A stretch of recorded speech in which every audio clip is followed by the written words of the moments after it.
Hi எல்லாருக்கும் வணக்கம். நம்ம ஐயனார் துணை சீரியலில் நம்ம சேரனுக்கு கார்த்திகாவோட எப்படி கல்யாணம் நினைச்சோ அதே போல் சந்தாவோட நடக்க போகிற கல்யாணமும் நிற்க போகுது.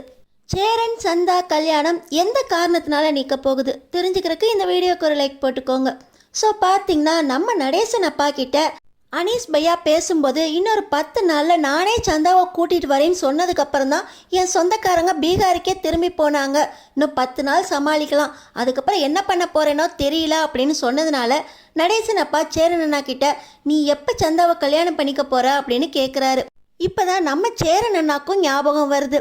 பல்லவனோட காலேஜுக்கு போகிறதுக்கு முன்னாடி அனீஸ் நம்ம சேரன் அண்ணா கிட்ட உங்ககிட்ட சொல்லிட்டேன் கல்யாணத்தை தள்ளி போடலாம் அப்படின்னு, ஆனால் என் சொந்தக்காரங்க படுத்துகிற பாட்டில் ஏன் ரொம்ப தள்ளி போட்டோமோ அப்படின்னு ரொம்பவே யோசிச்சுக்கிட்டு இருக்கேன் அப்படின்னு சொன்னதே ஞாபகம் வருது.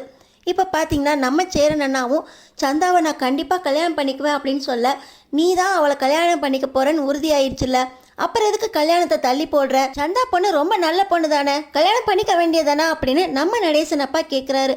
ஆனாலும் நம்ம சேரன் அண்ணாக்கு இருக்கிற ஒரே ஒரு எண்ணம் ஒன்று தான். சேரன் அண்ணா கல்யாணம் பண்ணிட்டா சந்தா வீட்டுக்கு வந்துடுவாங்க, பாண்டி கல்யாணம் பண்ணிக்கிட்டா வானதி வீட்டுக்கு வந்துடுவாங்க. அப்புறம் இந்த வீட்டுக்கும் சோழனுக்கும் ஒரு கும்பிடை போட்டு நான் பாட்டு என் வழியை பார்த்து போய்கிட்டே இருப்பேன் அப்படின்னு ராகவ் விஷயத்தில் நம்ம நிலா சொன்னது நம்ம சேரன் அண்ணா மனசில் உறுத்திக்கிட்டே இருக்குது.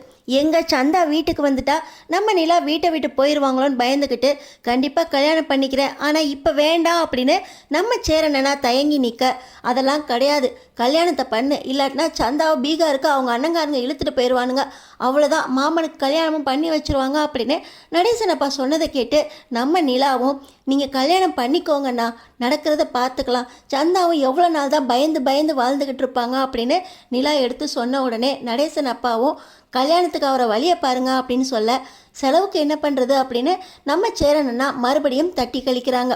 வர வெள்ளிக்கிழமை நாள் ரொம்பவே நல்லா இருக்குது, அன்னைக்கே கோயிலில் வச்சு ரொம்ப சிம்பிளாக கல்யாணத்தை முடிச்சிருவோம், ரொம்ப செலவு ஆகாது அப்படின்னு சொல்ல இப்போ நம்ம நிலாவை வச்சு எல்லாருமே உட்காந்து பட்ஜெட் போடுறாங்க.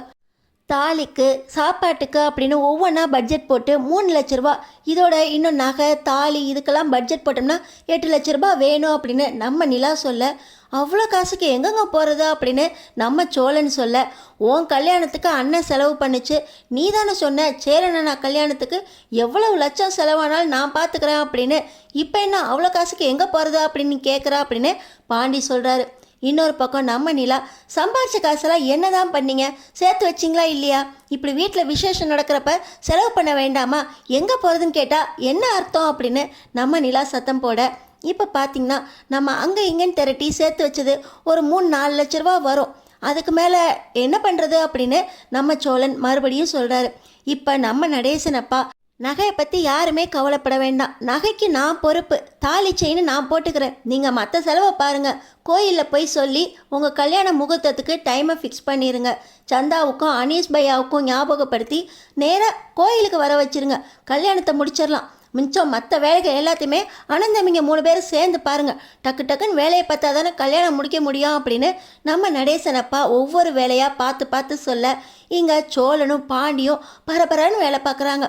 பல்லவன் கூட சேரன் அண்ணாக்கு கல்யாணம் அப்படின்னு இப்போ தான் சேரன் அண்ணா பேசினதால ரொம்ப சந்தோஷமாக அவரும் கூட சேர்ந்து வேலையை பார்க்குறாரு. எல்லார்கிட்டையும் சேரன் அண்ணா கல்யாணம் அப்படின்னு சொல்லி வெள்ளிக்கிழமை இந்த முகூர்த்தத்துக்கு வந்துருங்க அப்படின்னு ஊரெல்லாம் சொல்கிறாங்க. பெரியப்பா வீட்லேயும் காண்டாமிருகா அத்தை வீட்லேயும் சொல்கிறாங்க. அத்தை வீட்டில் சொன்னோடனே கார்த்திகா கூட நான் இங்கே தானே இருக்கேன், மாமா கல்யாணத்துக்கு கண்டிப்பாக போவேன் அப்படின்னு, அத்தை நீ வந்தாலும் சரி வராட்டினாலும் சரி நான் போவேன் அப்படின்னு கார்த்திகா ஆளாக கிளம்பிடுறாங்க.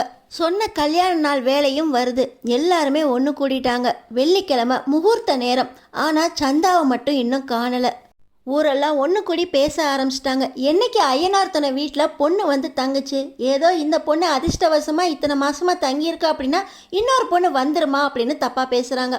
இன்னொரு பக்கம் இந்த வீட்டில் கல்யாண காட்சியெல்லாம் நடக்காதியா, யார் யார் சொன்னது இந்த வீட்டில் அடுத்து கல்யாணம் நடக்க போகுதுன்னு, நம்பி வந்து நிற்கிறது நம்ம தப்பு தான் அப்படின்னு தப்பாக பேசுகிறாங்க. இது எல்லாத்தையுமே கேட்டு நம்ம சேரன் என்ன கலங்கி போயிடுறாங்க. இன்னொரு பக்கம் அனீஸ் பையா கால் பண்ணி முகூர்த்த நேரம் நெருங்கிடுச்சே இன்னும் சந்தா வரலையா அப்படின்னு கேட்குறதுக்காக பண்ண அங்கே ஃபோன் ரிங் ஆகிட்டே இருக்கே தவிர ஃபோன் எடுக்கவே ஆள் இல்லை. சந்தாவுக்கு எதுவும் ஆயிருக்குமோ அப்படின்னு சொல்லி ஃபோன் மறுபடியும் பண்ணாலும் எடுக்க ஆள் இல்லை.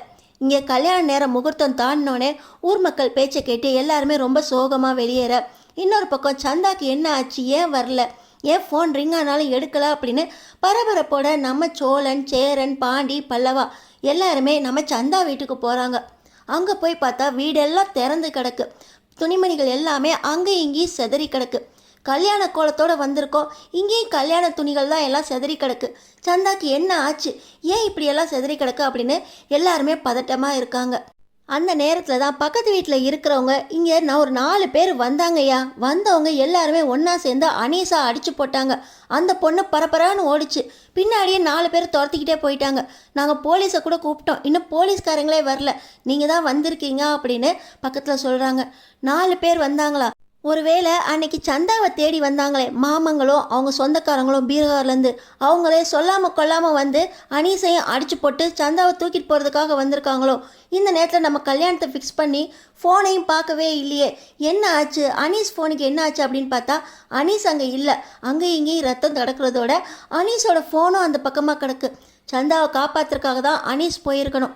அப்போ சந்தாவுக்கு என்ன ஆச்சு, சந்தாவை துரத்திட்டு போனவங்க அவங்களுக்கு என்ன ஆச்சு அப்படின்னு கண் கலங்கி நிற்கிறாரு சேரன். இந்த நேரத்தில் சோழன், நான் போய் பார்த்துட்டு வரேன்னா, சந்தாவுக்கு எதுவும் ஆகாமல் நான் காப்பாற்றி கூட்டிகிட்டு வரேன், கண்டிப்பாக உனக்கும் சந்தாவுக்கும் கல்யாணம் நடக்கும், அந்த மாமங்காரங்க என்ன பண்ணிடுறாங்கன்னு நான் பார்க்குறேன் அப்படின்னு சொல்லி நம்ம சேரன் காரை எடுக்க, நம்ம நிலாவும் நானும் வரேன் சோழன், 2ல் 1 பார்த்துருவோம், சந்தாவை நம்ம கண்டிப்பாக காப்பாற்றி கூட்டிகிட்டு வரணும் அப்படின்னு சொல்லி காரில் கிளம்பி போகிறாங்க.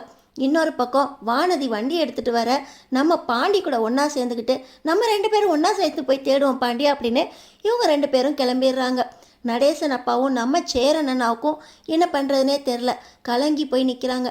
இப்போ நம்ம சேரன் அண்ணா நடேசன் அப்பா கிட்ட, அப்பா என்னை மன்னிச்சிருங்கப்பா, சோழனும் நிலாவும் ஒன்றா சேர்ந்து வாழ்ந்ததுக்கப்புறம் சல்லாவை கல்யாணம் பண்ணிக்கலாம் அப்படின்னு நான் தான் கல்யாணத்தை தள்ளி போட சொன்னேன். சந்தா இந்த ஒரு இக்கட்டான நிலைமையில கூட கல்யாணத்தை தள்ளி போடுறதுக்கு ஒத்துக்குச்சு. நான் சோழன் நிலாவை பற்றி நம்ம குடும்பத்தை பற்றி யோசிச்சேனே தவிர அந்த பொண்ணோட நிலைமையை பற்றி யோசிக்கல.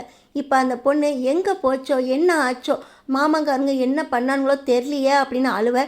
டேய், எல்லாமே நீ பண்ண வேலை தானா, நீ தான் கல்யாணத்தை தள்ளி போட்டதா, அந்த அனீஸ் சொன்னப்பே தெரியும், 10 நாளில் வருவேன்னு சொன்னவனுங்க இப்படி பாரு 4 நாளில் வந்து யாருக்கும் தெரியாமல் இழுத்துட்டு போயிட்டானுங்க. அந்த சந்தா பொண்ணை எங்கே போய் எப்படி தேடுறதுனே தெரில, பீகாருன்னு மட்டும்தான் தெரியும். ஒருவேளை பீகாருக்கு இழுத்துட்டு போயிட்டா அங்கேருந்து மறுபடியும் சந்தாவை கூட்டிகிட்டு வர்றது ரொம்ப கஷ்டமாக போயிருமே, இப்படிப்பட்ட வேலையை பார்த்துருக்கியடா, உனக்கு என்னடா பைத்தியமாக பிடிச்சிருக்கா அப்படின்னு நம்ம நடேசன் அப்பாவும் சேரனை திட்டுறாங்க. நம்ம சந்தாவை ஒரு 4 பேர் துரத்திட்டு போனாங்க அப்படின்னு ஊர் மக்கள் சொன்னதை கேட்டு பீகார்கார பசங்க தான் துரத்திட்டு போனாங்க அப்படின்னு நம்ம சேரன், சோழன், பாண்டி முடிவு பண்ணிட்டாங்க. நம்ம சந்தாவோட நிலைமை என்ன ஆச்சு? சந்தா, அனீஸ் 2 பேருமே பீகாருக்கு மாமங்காரங்க இழுத்துட்டு போய் சந்தாவை மாமனுக்கு கல்யாணம் பண்ணி வைக்க போகிறாங்களா? சேரன், சந்தா ஒன்று சேர்றதுக்கு வாய்ப்பு இருக்கா? தெரிஞ்சுக்கிறதுக்கு நம்ம சேனலை சப்ஸ்கிரைப் பண்ணி தொடர்ந்து பாருங்கள்.